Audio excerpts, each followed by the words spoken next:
Hello and welcome. In the first weeks of 2026, one of the most unprecedented shifts in U.S. foreign policy unfolded, involving two very different territories: Venezuela in South America and Greenland in the Arctic. These developments have stunned allies, rattled opponents, and ignited intense debate over America's role on the world stage. Let's begin in Venezuela, a country long beset by economic collapse, political repression, and a humanitarian crisis that has driven millions to flee its borders. Venezuela, Trump's military action and Maduro's capture. On January 3, 2026, U.S. forces carried out a dramatic military operation in Venezuela. Multiple strikes and raids culminated in the capture of Nicolás Maduro, the longtime Venezuelan president, and his wife. Maduro, who had resisted U.S. pressure for years and was widely accused by the United States of corruption and human trafficking, was transported to New York City. This action drew immediate global attention, not just because of the boldness of the mission, but because it reversed decades of U.S. hesitancy to capture a sitting head of state in a foreign nation. Trump's team claimed the operation was part of an anti-drug and anti-narco-terrorism initiative that had been ongoing since mid-2025. Under policies like Operation Southern Spear, the U.S. Navy had already been striking vessels alleged to be controlled by criminal networks in the Caribbean and Eastern Pacific. After Maduro's capture, Trump did not pull back. Instead, he signaled that pressure on Venezuela would continue. He warned interim leaders that they could face consequences if they failed to cooperate with Washington. This raised fundamental questions. Was this a law enforcement action? Was it regime change? Or was it something broader, a new U.S. doctrine in action? Some commentators have labeled Trump's approach to Latin America as a modern reinvention of the Monroe Doctrine, sometimes dubbed the Donroe Doctrine, framing U.S. dominance in the Western Hemisphere as an unquestioned priority. Reactions in Venezuela and beyond.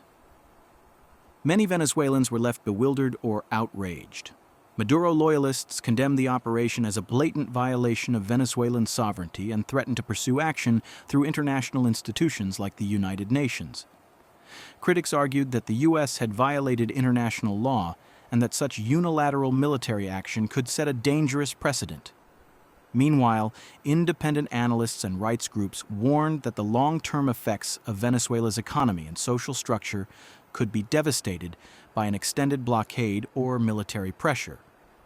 And then came Trump's pivot, almost immediately after the Venezuela operation, to another target far from Caracas. Greenland enters the spotlight. Just days after the U.S. operation in Venezuela, President Trump brought Greenland into the foreign policy spotlight, a massive island in the Arctic, politically tied to Denmark and part of NATO territory. Trump's rhetoric was stark. He insisted that the United States needs Greenland for national security and that the U.S. would acquire it whether they like it or not. According to Trump, Greenland's strategic location, supposedly surrounded by Russian and Chinese influence, made it vital to U.S. defense interests. This marked an extraordinary shift. Trump was not merely expressing interest in negotiating for Greenland, as in previous years, but openly discussing acquisition, even by force, if necessary. Official responses from Denmark and Greenland. The reaction from Danish and Greenlandic officials was swift and unequivocal. Greenland's political leaders, including Prime Minister Jens Frederik Nielsen, rejected any comparison to Venezuela and asserted that Greenland's future must be determined by its people, not external pressure. Denmark's Prime Minister, Mette Frederiksen, made clear that the U.S. had no legal right to annex Greenland and warned that any attempts could damage NATO, an alliance rooted in shared defense and cooperation. European allies, including counterparts in the UK and Italy, echoed these sentiments, emphasizing that respect for sovereignty and international law are non-negotiable, even among partners. In fact, many leaders stressed that Greenland, unlike Venezuela, is a democratic, self-governing territory, where citizens have repeatedly expressed opposition to U.S. takeover proposals. The broader geopolitical debate. This standoff raised profound questions about U.S. foreign policy direction. Was Trump's focus on Greenland a real strategic necessity or a symbolic echo of expansionist rhetoric? Did the swift pivot from Venezuela to Greenland signal a new era of aggressive American unilateralism? What did it mean for NATO unity when one of its members faced pressure from another? Even domestic commentators and pundits debated the logic. Some argued that Greenland already hosts significant U.S. military presence under NATO agreements, making outright ownership unnecessary or redundant. Others suggested Trump's posture might be a negotiation tactic, meant to push Denmark into more favorable terms. Critics also worried that such expansive foreign policy goals, from Venezuela through potential Arctic ambitions, could push long-standing allies into adversarial positions and fracture alliances that have endured since World War II. Political and legal implications. The legal and diplomatic implications are immense. Annexation attempts abroad, especially of a democratic territory, are virtually unprecedented in the modern era and contradict established principles of international law and the United Nations Charter. Trump's rhetoric, framing these actions as necessary for U.S. dominance and security, reflects an increasingly unilateral foreign policy mindset rooted in power projection rather than coalition diplomacy or multilateral strategy.